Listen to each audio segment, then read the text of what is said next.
ค่อยเฮ็ดเสียงเจ้ากิน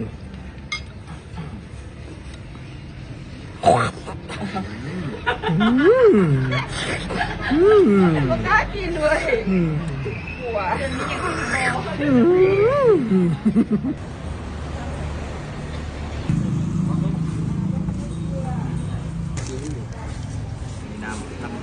น้ำป่าเนาะ แล้วเฮ็ดแดงจริงคืงนี่เป็นน้ำปนเนาะไทยเนี่ยเด้อ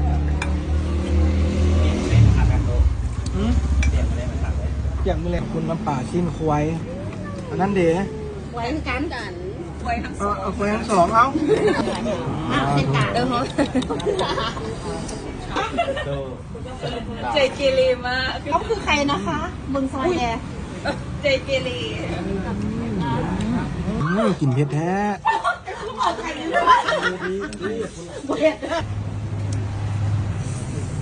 เอามาไม่เดี๋ยวทายให้ถ้วยนี้แม่น้ำแจ่ว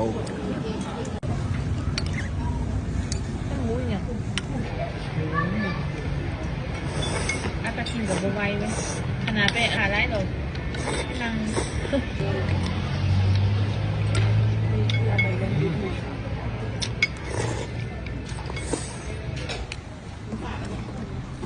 ตะโกนเขาเปิด6 โมงเช้าฮอด11 โมง เปิดทุกมือบ่ เจ้าเปิดทุกมื้อเลย อันนี้บ้านอย่าง บ้านวิสุนหรือเอิ้นง่ายๆว่าซีแยกข้าวงัวแล้วก็เจ้าฮู้เลยจะเป็นซีแยกแม่ ชื่อห้านอย่างอันนี้ ทานข้าวปุ้นปฐม โอ้ แล้วตอน1 โมงหา5 โมงจะเป็นข้าวเปียกเส้นใหญ่กับข้าวเปียกข้าว เดี๋ยว